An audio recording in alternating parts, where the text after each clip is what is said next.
Why, hello, everyone. Thank you so much for joining the missing piece, profiting from dark pool and institutional trades. So now, previously, before all of this, and I'm talking back into the late 70s, early 80s, the institutions had a massive problem. How do you trade massive share sizes and not move the market? And I'll give you an example here. Here's the problem statement. A large trade on the open market wouldn't get filled at all. Retail would jump in beforehand. Now, this here is a level 2 order book. You can call it level 2, level 3. This is the NASDAQ book viewer. And so I doctored this image because you would very rarely see something like this. But this was the other day, a couple of weeks ago, at 8:30 in the morning.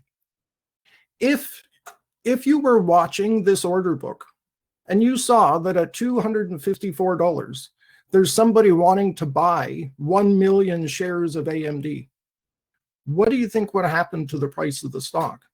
Would this get filled?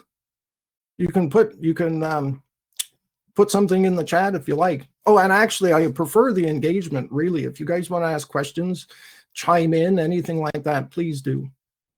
So what happens to the price of the stock? If there's an open order for 1 million shares here at 254, guess what happens? I'm buying it at 254.01. And then the institution doesn't get filled.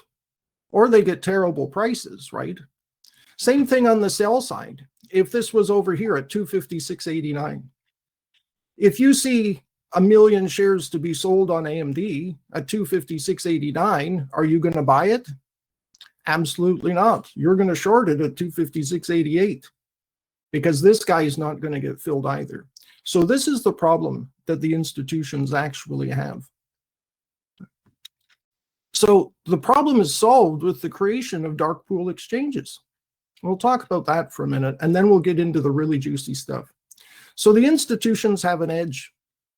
They can trade massive share sizes. They don't have to report the trade until it's complete. No matter how long it takes for the order to complete, once it's finished, then they have to report it. It's perfectly legal, and they're in and out before retail. And retail traders like us are left holding the bag, unless you know better. So what we're going to discuss is how to see where institutions are positioned before the market moves and how to profit from it. So let's dive in. So block trades and dark pools. I'm only going to spend 2 minutes. I'm not going to bore you with too much history. In the land of the blind, the one-eyed man is king. And these are the institutions. And this is by this guy. I'm not even going to mention his name, but clearly he's old. So you guys might have heard this guy, Gus Levy. He was an investment banker. He worked for Goldman Sachs since 1933, and he passed away in 1969. And he headed their trading department, but the point here is that he pioneered the development of trading strategies such as block trading. And what on earth is that, do you ask?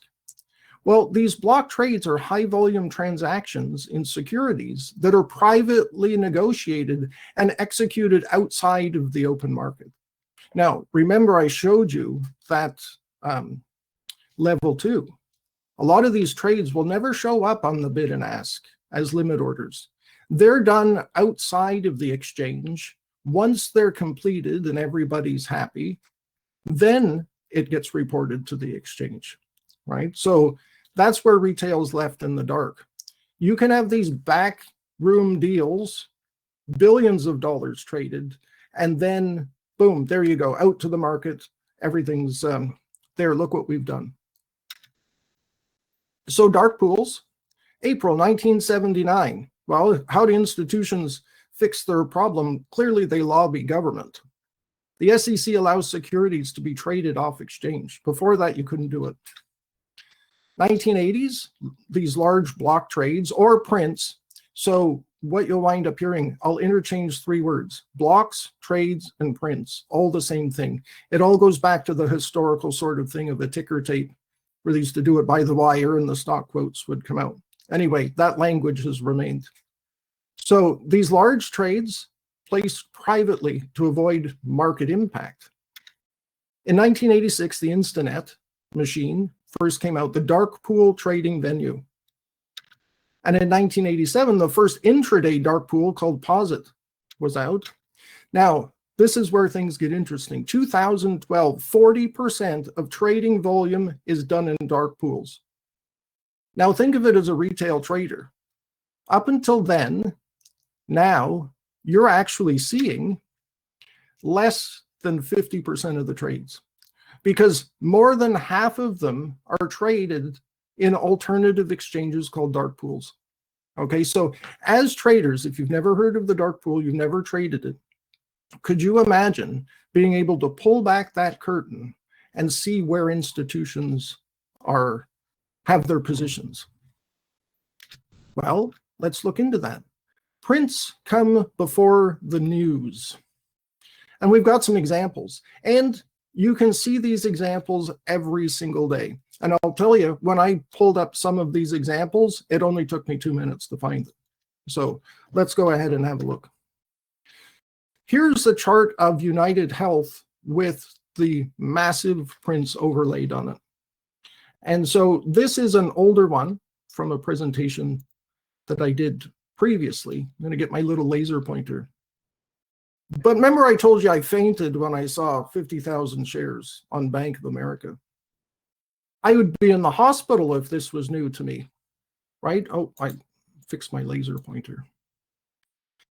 We have this consolidation period here. Look at this and look how long it is. And look at the size of these shares. 2 million at $300, right? That's $600 million. 1 million, 1 million, 2.5. You see this consolidation. And we're going to talk about these patterns a little bit. But you see how we get these prints. We test the print. We upthrust. We break below. This is a distribution pattern. We'll learn a little bit more about these. But let's have a look and see what happens. So here's the down move that we're going to discuss.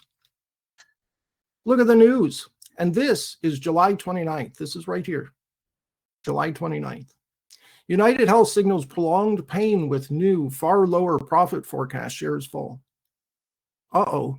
That's some pretty bad news, especially if you hold stock in UNH and you've struggled through this massive pullback. But wait, there's more. There's 1.2 million here, 2 days, the next day, actually. The next day, 1.2 million. Now on this day, this is the print. 2 days later, look what happened. Increasing volume. We held this print the next day, increasing volume. Now, my friend Stephanie, that I mentioned earlier, she did a trade where she bought United Health 340, 350 call debit spread for January 16th, risking $95 to make $950. So any of you that don't know about options, it's a long position. And so she was risking $95 to make $950, a 10x, right, on that, seeing this print. But remember, we just looked at the news. You know, we haven't hit bottom on UNH. So what happens here 10 days later, UNH stock is among Buffett's final picks. Should you follow? So United Health is one of the stocks Berkshire Hathaway disclosed in its Q2 filings, and they bought 5 million shares, roughly $1.6 billion in a clear vote of confidence. Now, as a retail trader, how much pain could you stand? At what point would you have gotten out of this mess down here, especially increasing volume, massive red candles? There's news. It's going to get worse. I'm going to cut my losses. Right? But wait, we've got a nice break, retest, and we're off to the races. And Stephanie and most of the traders in her trading room saw this. Stephanie took half of her profit 10 days later for $295. So she risked 95 to make 300. And this was only taking a part of the position off. And knowing this, everybody sold down here. But if you followed the dark pool, you're buying at the bottom. News is irrelevant in the dark pools because they know what's coming. Patty B here, she saw this trade August 1st. And when people were taking profit, she said, this made me enter. Thank you, Moby. Moby made my month. Some of the traders that are around have larger accounts, trade stock or options. And when you have some sort of, I'm going to make this much a month or whatever, for one trade to make your entire month, that's well worth the price of the subscription.